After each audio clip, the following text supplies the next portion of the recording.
أعوذ بالله من الشيطان الرجيم. بسم الله الرحمن الرحيم. ولا تقربوا مال اليتيم إلا بالتي هي أحسن حتى يبلغ أشده وأوفوا بالعهد إن العهد كان مسئولا. فرمایا اور مال یتیم کے پاس نہ جاؤ مگر احسن طریقے سے، یہاں تک کہ وہ اپنے شباب کو پہنچ جائے. فرمایا وعدہ کی پابندی کرو، بے شک عہد کے بارے میں تم کو جواب دہی کرنا ہوگی. محترم ساتھیو، اس آیت کے اندر اللہ پاک نے ایک تو فرمایا ہے کہ یتیم کے مال کے قریب نہ جاؤ. اس عنوان پر کل گفتگو ہو گئی تھی. دوسرا اللہ پاک نے یہ ارشاد فرمایا ہے کہ جس کے ساتھ وعدہ کرو وعدہ پورا کرو. حدیث پاک کے اندر آتا ہے آیت المنافق ثلاث.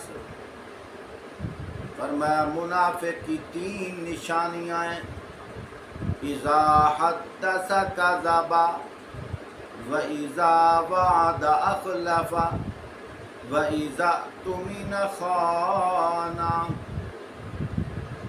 کیا فرمایا؟ فرمایا کہ منافق جب بھی بات کرتا ہے جھوٹ بولتا ہے، جب وعدہ کرتا ہے وعدہ خلافی کرتا ہے، اگر اس کے پاس امانت رکھی جائے تو خیانت کرتا ہے. میرے محترم ساتھیوں، پہلی بات جھوٹ بولنا، یہ بھی انسان کے اندر کی بات ہے. سامنے والے کو پتہ نہیں چلتا یہ سچ بول رہا ہے یا جھوٹ بول رہا ہے. اور اسی طرح خیانت کرنا، کبھی ایسی اشیاء بھی ہوتی ہیں نہیں پتہ چلتا، کبھی باتیں بھی اگر کسی کو راز کے طور پر رکھی جائیں نہیں پتہ چلتا اس نے کسی اور کو بتائی ہے کہ نہیں. بات آگے لیک کر دینا یہ بھی خیانت ہے. اور درمیان والی جو تیسری بات ہے وہ کیا ہے؟ وعدہ خلافی کرنا.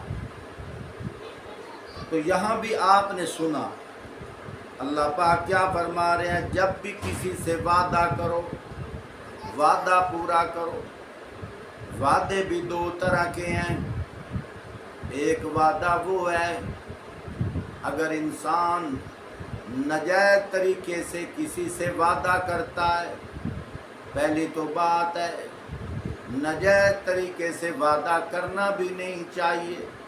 مثال کے طور پر کوئی کہتا ہے کہ صبح میں تیرے ساتھ چلوں گا، فلاں جگہ میلہ ہے وہ دیکھنے جانا ہے، فلم دیکھنے جانا ہے. جو بھی دین کو توڑنے والا کام ہے، دین کے خلاف ہے، شریعت کے خلاف ہے، اس طرح کا جو بھی کام ہو، فرمایا وعدہ کرنا بھی نہیں چاہیے. وعدہ اس طرح کا وعدہ کرنا بھی گناہ ہے. اور بعض لوگ کہتے ہیں بس یار میں نے وعدہ کر دیا اب وعدہ پورا کرنا پڑتا ہے. حدیث پاک کے اندر آتا ہے فرمایا وعدہ توڑ دو، اور وعدہ توڑتے ہوئے بھی اسے بتا دو کہ یار میں نے جو تیرے ساتھ وعدہ کیا تھا تو میری انتظار میں نہ رہنا، مجھے پتہ چلا یہ گناہ کا کام ہے، اب میں تیرے ساتھ وعدہ توڑ رہا ہوں. این ٹائم پہ اگر تو نہیں جائے گا یہ تو دھوکہ ہو جائے گا. دھوکہ بھی کسی کو نہیں دینا چاہیے. اور دوسرا وعدہ دینی لحاظ سے ہے. ایک وعدہ تو وہ ہے کہ عالم ارواح کے اندر سارے انسانوں نے اللہ سے وعدہ کیا تھا. جب اللہ پاک نے فرمایا تھا